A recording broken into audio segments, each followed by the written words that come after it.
बातमी जम्मू काश्मीरातून जम्मू काश्मीरमधील झेडमोर बोगद्याचं उद्घाटन करण्यात आलेलं आहे। पंतप्रधान मोदींच्या हस्ते उद्घाटन करण्यात आलंय। पंतप्रधान नरेंद्र मोदी हे आज त्यांनी जम्मू काश्मीरला भेट दिलेली आहे। 2014 मध्ये पहिल्यांदा सत्तेत आल्यापासून पंतप्रधानांची केंद्रशासित प्रदेशाची ही 12वी भेट आहे। पंतप्रधान मोदी जम्मू काश्मीरच्या गांदरबल जिल्ह्यामधील बहुप्रतीक्षित झेडमोर बोगद्याचं त्यांनी उद्घाटन केलंय। 4 national highway project, 2 ring road पर काम तेजी से जारी है। सोनमर्ग जैसी 14 से ज्यादा टनल्स पर यहां काम चल रहा है।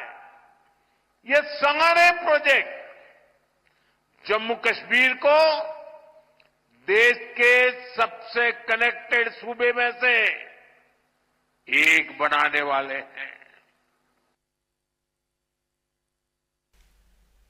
झेडमोर बोगद्याचं महत्त्व काय आहे यावर एक नजर टाकूयात।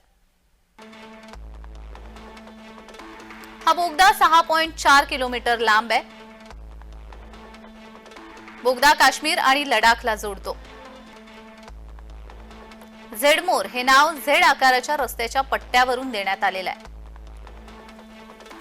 झेडमोर बोगद्याचं काम 2012 मध्ये सुरू झालं।